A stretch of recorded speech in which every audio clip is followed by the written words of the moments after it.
Hey everybody, welcome to the CSquad live racing show. This is a pre-recorded show and I'm really excited because we are here to discuss cool stuff around racing. And on this episode, normally we're going live Monday nights at 7:30, but since it's Labor Day weekend and we're all racing, we're doing a pre-recorded show, and you should be viewing this Tuesday night at 7:30 instead. I talked about it on the last episode. And we have with us today Carson Gramm, who I'm going to have him share with it, but I think he's like the associate president of Wissota or executive director. But he's going to evolve into taking, I believe, Terry Voeltz's role, who served Wissota for many years.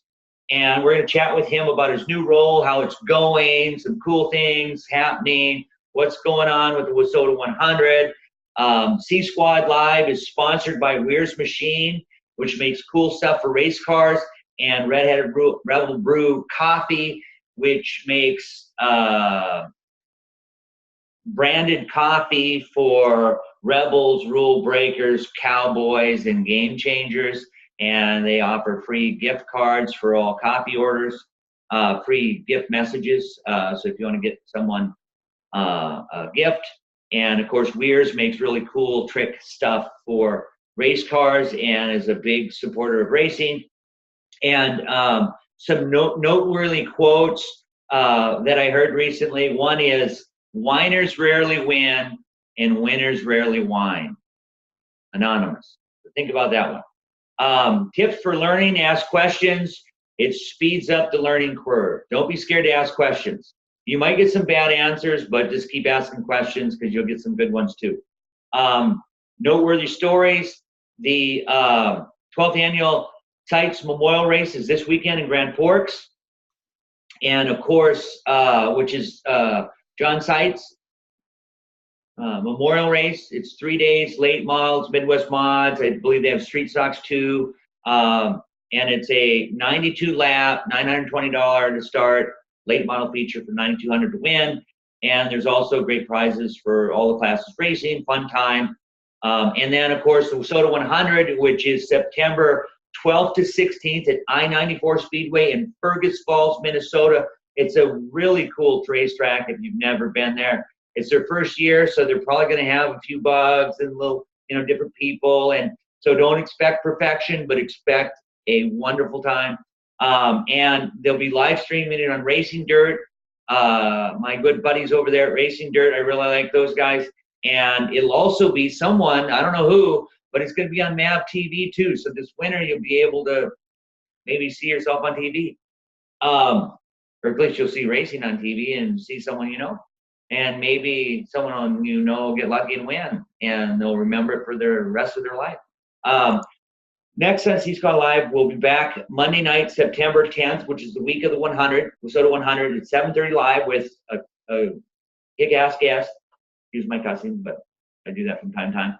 And then we'll also be doing CSquad Live each day at the Wissota 100 in the old Scott Bintz Racing trailer with a guest every day at 1 o'clock. 15-minute interview live. We'll get some takes on the night before racing. It'll be fun. We don't know what we're doing, but we're learning as we go. And Rebel Rants, just a quick one, and we'll get Carson on here, is the new 10-foot pit rule. I don't know if you've heard about this, but it's my new rule that I'm imposing upon the racing community. And that is, if you walk by someone or you see someone and they're within 10 feet, you must say hi or how it's going, good to see you, or something like that, because everyone likes to feel welcome. And when you make people feel welcome, you will feel welcome. It's not somebody else's job to do it. It's our job to do it. So let's take care of the dirt we play on and make it friendly and fun. And anyway, tonight, on CSquad Racing shirts, there's a link where you can get them. And if you take a picture of yourself and post it in the comments of this video, it's a chance to win some Red-Headed Rebel Brew coffee, which will be selected. And now, Carson Gramm, Associate Director. Welcome to the show, Carson. Hey, Scott. Thanks for having me. Tell me, so I don't know what to call you, not that titles matter really, but what is your role now and what's it evolving to? So right now, my role is called the Associate Executive Director, evolving into the Executive Director position from Terry Voeltz somewhere in the next couple months here, sometime shortly after the Wissota 100, kind of throughout the annual meeting and national banquet and things like that. It's been a crazy summer taking this on. Going from promoting last year at Granite City Speedway in Sauk Rapids, Minnesota, to just a few short months later, after that season ended, getting a call from Wissota about this position, and then taking it on in February. It's created a very quick learning curve, but a very fun learning curve all in the same. So I'm looking forward to it. I'm looking forward to serving you guys as racers, sponsors, big support, supporters of racing, the fans, the promoters, everybody that's involved in Wissota Racing. I'm looking forward to serving for many years to come.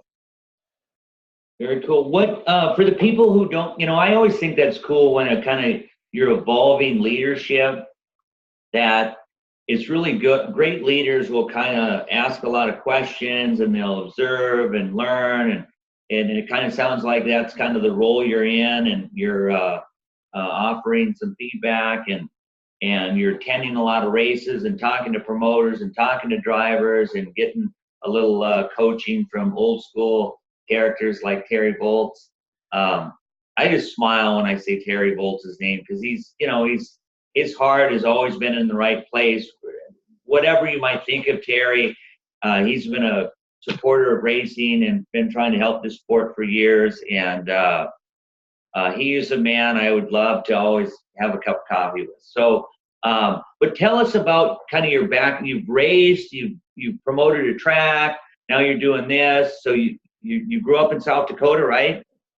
Yeah, I grew up in South Dakota, not far from Aberdeen, South Dakota, in Brown County Speedway, where my dad was Terry Voeltz's announcer when I was growing up. So I got to sit up there in the crow's nest in the upper left-hand corner of the grandstand, if you're looking at it from the racetrack.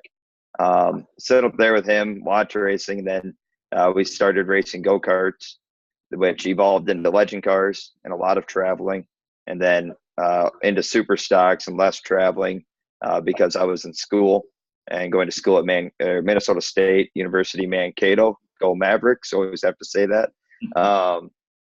Where I decided to go into sport management and economics, and decided to take a year off of racing in 2016 and worked at Elko Speedway. And then I just continued to stay away from the race car, I guess, and took on a job promoting up here at Granite City Speedway. And now this. So we have since sold all of our racing stuff.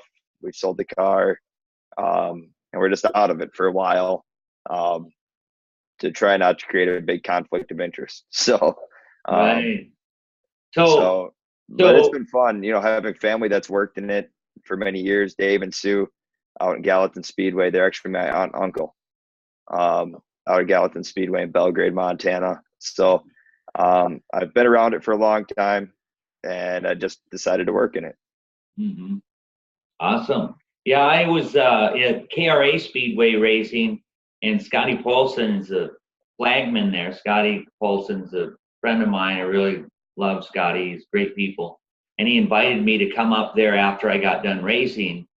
And I wish I'd taken, I haven't been up in a flag stand, but I think it'd probably be a cool perspective on racing. But I was so disappointed in my performance, I just packed up and went home. But anyway, very cool that you've kind of been in racing and around racing, and you've wore many hats. I think that makes for a good leader. What's it like to be the associate president of Wissota, or executive director? It's a lot of phone calls. Mondays are always crazy with phone calls, obviously. As you know from being in business for a long time, Mondays are always a fun day on the phone and emails and things like that. it's a lot of watching social media, trying to keep up with drivers, even if you're not at that track, trying to keep up with tracks, even if you're not, at that track or in that area, and always having your phone on and always being able to answer questions, as well as just be a friend to people. Sometimes someone just needs someone to talk to and maybe blow off a little steam, and I can always be that person within reason. So it's a lot of wearing a lot of hats and trying to balance all those roles as much as possible. Yeah, there's usually no shortage of opinions in racing, so I think you always have to have a degree of listening ear and also balancing lots of different perspectives on things, for lack of a better way to say it. So your normal week, Mondays, a lot of phone calls, weekends, you're hitting racetracks. During the week, you're like promoters call and say, hey, can we do this? Can we do that? Drivers call. I mean, what? Yeah, I mean, it's a number of things. Fans will call to talk about their experience at a racetrack. Promoters will call to talk about good things that happened, bad things that happened, or sometimes just to say hi, how's it going, which is always fun. And drivers will do that too. They'll talk about the good and the bad. I like to hear about the good, but as you said, we have to be able to listen and digest sometimes the bad as well, and the bad things that happen over the weekend at different places or in specific races. But we always try to stay positive through it all and try to not let some of the things that are said get a person down. And you just have to be happy every time and know that everyone's calling and everyone has a story to tell, and it's just about hearing that story and trying to help them through that day's problem or that weekend's problem. So, you mentioned that all the racing stuff sold. You got kind of the promoter or the grand promoter hat on now to help tracks and the grow Wissota and help it connect with the fans and the drivers and the tracks.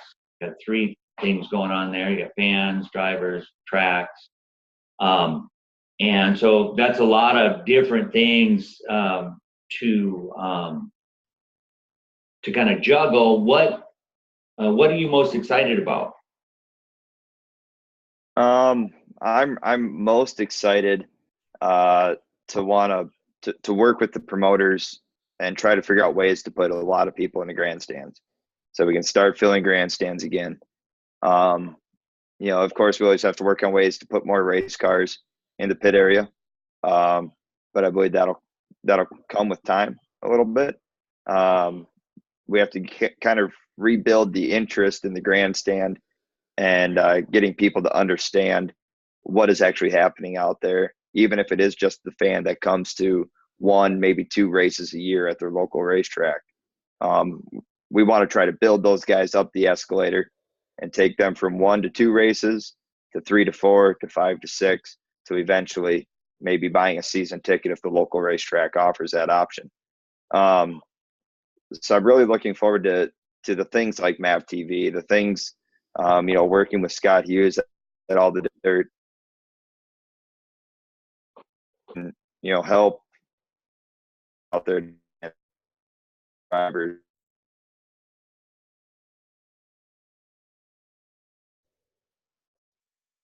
Okay. And working with Scott Hughes to try to get his word out there with all the dirt racing news, and try to build that brand and have him help us more to build into things like Mayo TV again next year after this year. It's going to be a great year with Mayo TV coming on board. And then going forward into future years and seeing what we can do to grow out of our little Midwest and into the whole United States and maybe a little bit further south and west and east and of course north. So I think we have a lot of options going forward that I'm looking forward to them all, working with drivers, fans, promoters, sponsors. Hey everybody, we had a little bit of an internet glitch there. So one of the things that happens from time to time, but Carson was talking about Mayo TV. So tell us a little bit about the Mayo TV deal you got going on with Wissota and Mayo TV. Yeah. So Mayo TV came on board to do 2 1-hour TV shows with us out of the Wissota 100, one for the modifieds and one for the late models this year. Hopefully growing that next year.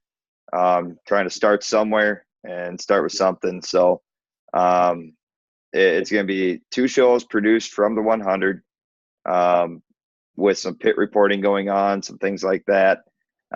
So we might stop in your pit area. We might stop in Dan Wheeler's pit area.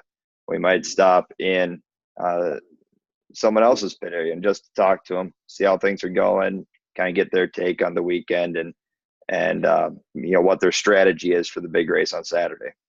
Awesome. So that's mods and late models is the kind of the starting point. And so if a washed up B mod driver like me wants to be shown in the racing action, I'm going to have to put a 8-inch spoiler on my B mod and race with the big boys. Oh, not necessarily. We're going to do a lot of stories with it. We're going to be coming around talking to everyone. So be prepared to talk to us if we show up in your pit area. Don't go running the other way. Oh, all right. Yeah. Very cool. I think that's awesome. Any plans this winter to have tech meetings that maybe drivers can attend to just better understand rules? Not meetings that give opinions on what I think the rules should be, but more of Wissota saying, hey, do you have any questions on the current rules and how we tech for them or what we mean by it, kind of thing? Right. So we're looking at ways that we can better teach the drivers and the teams about how to make sure their car is legal when it comes to the track so that they don't have any issues when they get there, right? You want that first night at the racetrack to go smooth. You want to end up in victory lane. You want to make it through tech nice and smooth, no issues. So we're always looking at ways that we can better that communication. A lot of people have brought up doing meetings like that. And those are some things that Bill and I have discussed. We've discussed those options and others as well, whether it be doing kind of a video deal like this where we have video cameras set up and that way people don't have to travel, try to save some people some travel expense and things like that. So we're definitely looking at ways to better inform the driver and as efficiently as possible too. Right. Yeah, I think it would, I know sometimes there's concerns of that because there's people want to give their opinion on what they think of the current rule or what it should be or what it shouldn't be or blah, blah, blah.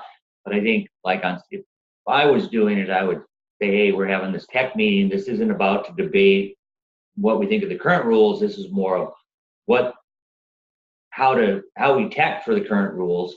And if you have any suggestions, there's a suggestion bucket at the back of the room, but this is mainly if you have any questions, and then even video that with a mod and street stock or whatever, some race cars there would be probably cool, because I think there's a lot of newer racers or even veteran racers that aren't really sure of how do you do your roof slope or what's this. I mean, some of the rules can be kind of technical.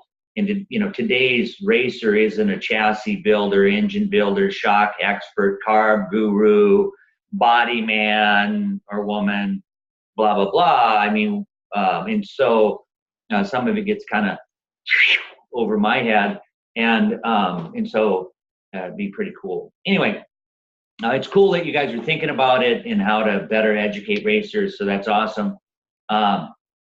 Tell us what's in store for the Wissota 100 this year at the I-94 new track for the 100. Should be a huge event. But what's we have a lot of things going on. You'll see about the same format for the whole week. So we'll still start the 3 wide. You'll start the 3 qualifying days, last chance race on Saturday, and then the draw for the random draw for the final 3 starting positions. Go ahead, Scott. Oh, I was going to just say, I've been trying to get into the Race of Champions race, and I got 7th place on the bottom at Fergus last week or two for the Race of Champions race. I think that'll get me, since I won the bottom of the race, can I get into the, anyway, just kidding. Well, I tell you what, I would have to run that one up the chain of command there. Well, the Race of Champions race can be kind of cool because you get people from various areas that all get in the same race, which I think is really good for racing, because we all kind of want to see. I mean, I look forward to, it would be really cool to see, Buzzy Adams and Dan Ebert in the same race, close to each other, ideally not on the pole, make them earn it. Unless it's me, I don't mind being on the pole because I can't seem to win even when I'm on the pole. But anyway, just joking. But Race of Champions is Friday night, or how are they doing that this year? Thursday and Friday. So on Thursday we have 3 classes. I believe that is the super stocks, street stocks, and mods, I want to say. Okay. And then the rest are on Friday with the other 3 classes. Very cool. The schedule's on the Wissota.org website? Yep. Schedule's on the Wissota.org website. You just have to click on Wissota events, or hover over it, I should say, and click on Wissota 100. And that'll take you right to the schedule of events for every day of racing, including practice day on Tuesday, September 11th. Cool. And so if you're a fan, can you get tickets online there? Do you want to get your tickets online, or is it just at the door tickets, online tickets? Yep, online tickets. You can go to the same place as where the schedule can be found, which is hover over Wissota events, click on Wissota 100, or you can go to i94speedways.com and click on Wissota 100 tickets on I-94's website as well. How about if a fan wants a pit pass? Would a fan get a pit pass? Is that just at the track, or can they get the pit passes online too? No, those have to be purchased at the track in person at this time. And that's just, you have to be able to sign that little piece of paper. Yeah. So you got to purchase those at the racetrack. You can purchase them on Tuesday for all the days, Wednesday for all the days, Thursday, Friday, so on and so forth. Okay. So, and obviously for the drivers this year. You can camp there. You can camp there. If you want to get a campsite, you can do that online too, or a call or something. Yep, you can get a campsite online. There's a number to call on there if you have any issues with that. And that's right up at, they'll take that call up at I-94 Speedway and be able to get you squared away if you're not sure if your camper will fit in a certain spot or not. They'll be able to answer that question for you. But for the drivers, we have something cool going on this year. We have free breakfast for you guys every day of the Wissota 100. Starting on Wednesday, you'll get free breakfast, coffee and bagels by Caribou Coffee and Einstein Bagels. So that's something a little bit different that we're trying. No Jack Links this year. Sorry, guys. But it'll still be free breakfast for you guys down in the pit area. So something a little bit different to try this year for everybody. And then Brock Grunwald will be there too. Grunwald will be there washing race cars too, I'm thinking. I do believe so. He was going to talk to Corey, the promoter. He was going to talk to him about that. That's their program. They're getting that all set up. So, hey, another question about the Race of Champions race and getting Scott Bintz in it. Dan Wheeler won Race of Champions and said he would give me his spot. Can you get into it that way? Boy, I don't know. I don't think you can get into it that way either, Scott. I got one more crack. I'm going to Winnipeg Thursday to Red River Co-op Speedway. That's my last chance to get into that bad boy. So, hey, quick. I think you have a lot of people pulling for you. Yeah, quick sponsor announcement on Weir's Machine. They make cool stuff for race cars, from J-bars to sliders and everything in between. Rear deck height adjusters. So that way you can make sure easily adjust the deck of your race car and many other things. Chad Weir, all that. Check them out, weirsmachine.com. Onward through this interview, what's the biggest obstacle you've overcome this year, Carson? Just in general, if you have one, that you've overcome this year in racing, auto racing?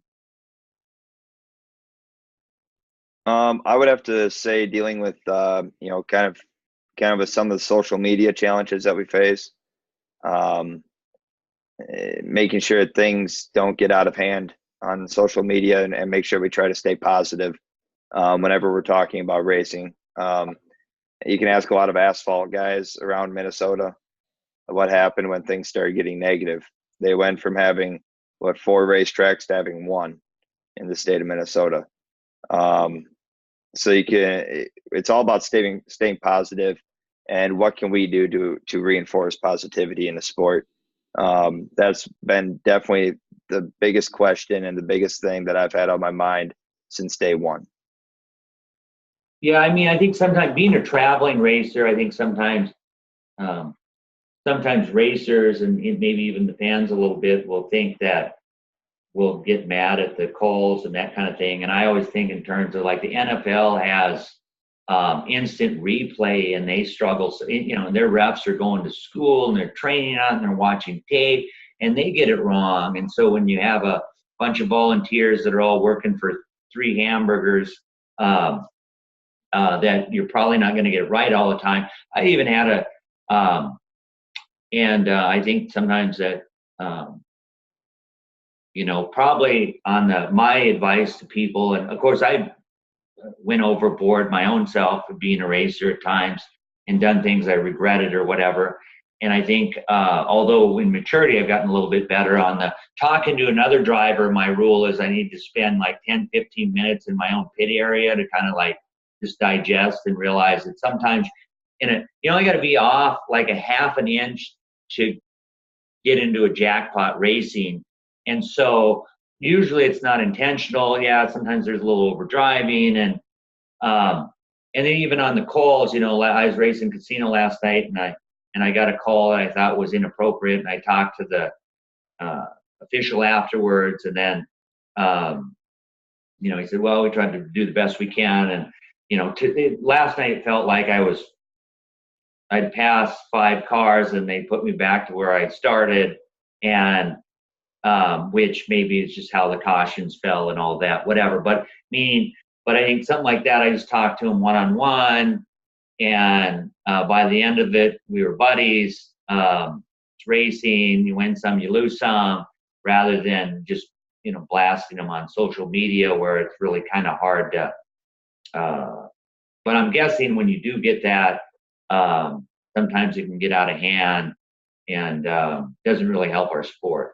I do think sometimes like the controversy of like, can Scott Bintz actually win a race against Skeeter Red Moonshine or Red Sunshine Esty? Could I actually beat him in a race? I don't know, because I only got to race him twice this year, and I beat him once and he like destroyed me once. So, but I'd like to race them again side by side. That kind of stuff, that kind of drama is fun and good for racing, because fans are like who's faster, Lance Schill or Skeety Esther? Let's put them side by side and find out. I kind of think Schill 54% of the time could probably beat Skeeter. Anyway. But yeah, that's probably got to be tough with social media sometimes when things get out of hand. What's best practice there? What's your tips for promoters, fans, drivers on, hey, if they're unhappy about something, what's the best way to handle it? I would say take a day to cool off. Like you say, if it's at the racetrack, take 10, 15 minutes at your own trailer, cool off a little bit, and really think about the situation at hand. If it was a racing call and you're a driver, I always try to think about, wow, I maybe had 1 or 2 go my way that probably shouldn't have, when I was racing too. So did I get away with a few? Yeah, I probably have. Not everyone's perfect. Everyone's going to make a mistake at some point in time.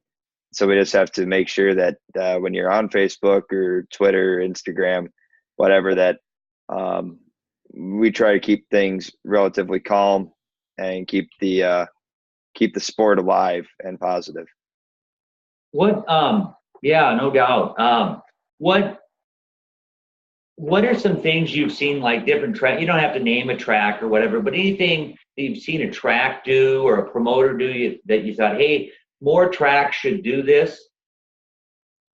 So one thing that I've always been asked is if I'm running or if I'm coming to your racetrack, what should I eat at the concession stand?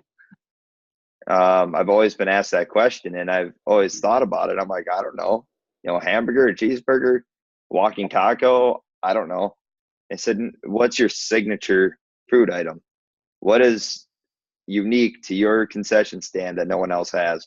So I think that's something that a lot of promoters can take advantage of, is coming up with something unique that is just off the wall crazy and everyone wants to buy it. Yeah, I think there might be something to that. When I go to Humboldt Speedway in March, they have a Frito pie, which if you don't know what it is, you're just gonna have to go there and find out. But I eat a lot of them, and when I eat one right before I race, I'm untouchable. If I forget to, I throw out the anchor. Anyway, yeah, that's kind of cool. Hey, speaking of food, what's your favorite racetrack food? Oh man, my favorite racetrack food is the Tunner at Wissota Tri-County Speedway. The Tunner. What is the Tunner for the people who don't know? You've been to Wissota. How have you not had the Tunner? Well, I'm 130 pounds, so I'm not eating anything that big. So it's I don't even know how big the patties are, but it's 2 patties of beef, a bunch of bacon, a bunch of fried onions, a bunch of cheese, and a bunch of grease, all sandwiched between 2 buns. Oh, wow. And now they actually have the 1.5 tons, I guess. I just got told that the other day. So 1.5 that's even more beef. Yeah, more beef, more onions, more cheese, more bacon, more grease. So that's probably one of the most unique dishes I've seen. Is that one of the things where if you eat it, the 1.5 tons, they're going to take a picture of you and put it on the wall? Is it that kind of a deal? They should, because they maybe should, but do it and still stand up. Yeah, they maybe should. It's definitely something that you want to eat if you need more left side weight. That's for sure. Yeah. Is there any new driver or track out there that you'd like to give a shout out to? Just because, I mean, I realize there's a lot of new drivers and tracks, but just thought I'd ask the question. Yeah, definitely a shout out. We have a lot of tracks that are returning, but with new promoters at them this year. So that's always cool to see, getting to talk with the new promoters, hear their ideas, and kind of what they've experienced in their life, and hearing their life story and meeting with them, taking them out to supper and things like that. It's definitely been a highlight of seeing some new promoters come in. And then obviously the veterans, it's been a great mix of trying to learn from both of them. Yeah, no doubt. Any tips for learning, like how to get better as a driver? And if you're a promoter, how do you get better? How do you learn to be a better promoter? Better driver, better promoter. So I guess on the driver's side, from my experience, I would say don't always worry about making more adjustments and more adjustments and more adjustments. Try to learn what the car is doing before you start wrenching on it, taking turns out of the left rear, putting turns in the right front, changing this shock to this shock, so on and so forth. Try to learn what the car is doing before you start throwing all those crazy adjustments at it. And also just know that you're going to make mistakes. You're not going to be everyone's friend your rookie season. You might spin out in front of someone and cost them a win, but hey, it's part of learning. And they might be mad at you right away, but eventually they'll come around, and just know that every day you need to learn something new on the racetrack. So, yeah. The best advice I was ever given, it was probably, I think, my second year in Midwest Mods, and I was whining to Brian Strand. I had a Millennium chassis from Brian Strand, and I was saying, like, this car is hard to drive, and we need to change something. We need to. And he goes, Scotty, he says, I watched you race, and you were the fastest guy on dirt for 2 laps. You just need to know how to put together 20 of those. The car went around pretty good. for 2 laps. Yep. We got to do 20. And it's like, yeah, I guess, anyway. So good advice. Keep, how about for a promoter? I would say make sure that the track conditions are consistent, but make sure drivers can't easily guess them. It's always good to keep the driver guessing a little bit so that it evens out the playing field. But then also that makes for better racing then? Yep. Yeah, I mean, you want to have a consistent, guys, so you don't have one heavy racetrack one week and a super dry slick racetrack the next week.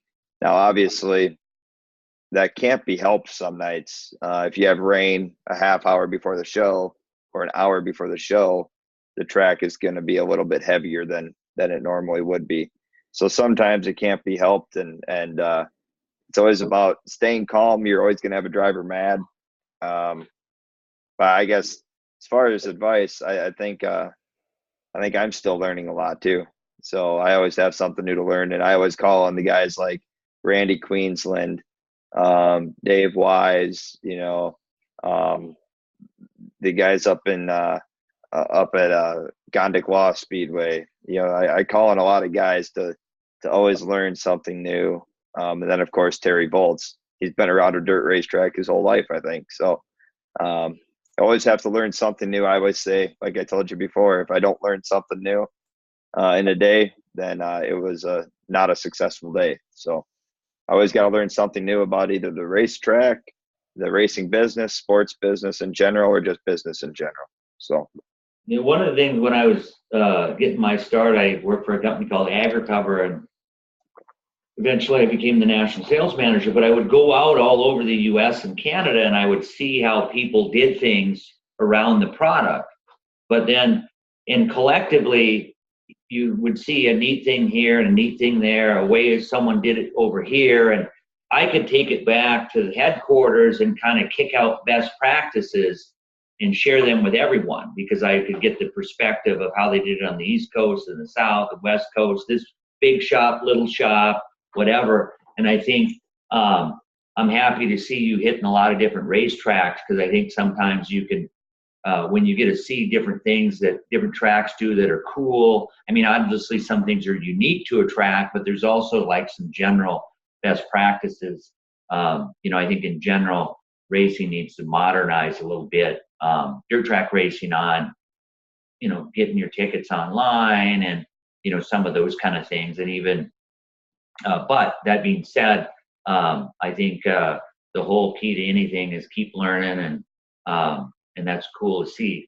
What advice would you, the goal of the interview was around 30 minutes or so, and I've kind of lost track of time because it's kind of like you and I are just having a one-on-one conversation. So two quick more questions and then we'll wrap it up. What advice would you give to a racer that was struggling a little bit with, maybe a little frustrated and right. I would say stay calm. Stay calm and talk to other drivers throughout the pit area. If you're struggling with an ill handling car, that's definitely something to talk to your chassis builder about, or maybe the guy that you bought the car from. Maybe he has some sheets that you can use and whatnot. And I would also say to always remember that you're going to learn something new when you go to that racetrack. You're going to learn that there might be a little patch of rocks down at the bottom of turn 3. So, if that stays there, if it's still there next week, I got to remember to go in above that, or else it's going to get loose on me. You're going to blow the cushion off if you're racing at a track like Brown County Speedway, where it builds up a nice cushion on the high side. You're going to go in above that cushion a couple times, and it's going to get frustrating. It's going to get really frustrating, but just keep trying something new, but also stay within your limits. If you know that, maybe right now I'm racing 4 wide with some people, and I'm getting lapped and I don't really have the experience to be here right now, it's not that bad just to maybe back off a little bit and let them guys go. Hate to say back off in a sport, but sometimes that's how you learn is watching those older guys and the guys that have been around it, made a ton of laps. So I think that there's a lot of ways that you can bring that frustration level down, and that just talking through things and calling up our tech people. Our tech people are very great and knowledgeable about race cars, and a lot of them have been around a long time, and they might be able to give you a little tip or something that they saw in your car when they were looking at it. So it doesn't hurt to call people. Our phones are always on right now. In fact, I just see mine ringing over there, and I'll let it go. I'll call them back. Yeah, it's kind of interesting on all of the different things that go into how to improve. You know, I watched a lot of video, guys like Shane Shabrowski and Dave Kane. And, you know, the one thing about those guys, they always finish races. They always finish. They always finish. A lot of times you'll see a guy will blow it in there, little maybe wild, and they'll kind of back off and then just get them the next corner or the next lap. And where there's kind of an art to it, and that, you know, sometimes it's not, sometimes you do have to slow down to go fast, and sometimes it's just keeping the car straight. And sometimes the new guys I work with, I always suggest, you know, work on making consistent laps, race your own race. If someone passes you, don't, you know, race your own car. Because if they pass you and then you kick it down, trying to keep up with them, you might get even slower. That's been my experience. And so, I mean, those are all things that you know, let the guy drive it in too hard, and then you slow up early, and then you pass them because they're still collecting it. You know, those are all things that I think you need wheel time and but also watching some of the guys that are really good too, and even asking them questions. You know, I'd asked Cody Skidlin one time, I was like, man, how do you drive that wall like that? That's just amazing. He goes, well, Scott, I'd rather hit the wall from this far away than this far away. It's like, oh, that makes sense. Anyway, anything that you'd like to share that I didn't ask, that I should ask to the Wissota racing community, drivers, fans, before we wrap it up here? Yeah, I mean, here at Wissota Auto Racing, we want to hear everyone. We want to listen. But like I said, always try to keep it positive. We're going to hear the negatives, and we're going to see things. We read everything that we see. Nothing gets past me. I try not to let anything get past me. I try to read absolutely everything I can. I'll randomly just pull up a driver's profile on Facebook if I can find them, and see how their weekend went. So don't be surprised if you get a call from me randomly on a Monday saying, hey, how'd your weekend go? You know, it's all stuff that I like to do. And I want to keep an open line of communication, and try to be here for everyone as much as possible. Hey, quick question going back to the Race of Champions race. Do you think Wissota should have like a fan favorite that they let into that race that didn't win a Race of Champions race that still won like 11, 12, 13 times in the season? Well, that would actually be something kind of fun. We could do it sort of like the All-Star race in NASCAR. Yeah, I'd probably. Yeah. We could put that all out there on Facebook and do more Facebook Live things that way then too. People trying to build up their own fan vote, you know. Yeah, I'd probably lose that too. But anyway, I just thought I appreciate you coming on the show, sharing a little bit about it. I'm excited for the Wissota 100. Thank you. And if you for those listening, if you'd like to see anything added to the show, let me know. This is kind of like a lot of things I do in life. I just try them and learn as I go. We're getting a little bit better on this. We've been drivers up to this point. Now we're doing kind of from the promoter end. A quick sponsor announcement. Want to thank all our sponsors, Redhead Rebel Brew Coffee and Weir's Machine. Next CSquad Live will be back Monday night, September 10th, 7:30 p.m. with a really, really, you're not going to want to miss guest. And it's right before the Wissota 100, because this person will be boogieing to I-94 on Tuesday for practice. And we'll be down there, and we'll be doing CSquad Live each day at 1 p.m. at the Wissota 100 after we've had our Einstein bagel and Caribou coffee. And we'll also be loading this up as a podcast. Links will be down below if you're a listener and you don't want to watch. CSquad Racing shirts, link to that too. If you take us out, picture of yourself sporting the CSquad Racing shirt or Red-Headed Rebel Racing shirt for this episode, someone will win a bag of Red-Headed Rebel brew coffee, which is fuel for the entrepreneurs, game changers, rule breakers, and rebels. And that's it. So thanks for joining us. Thank you, Carson. And smile.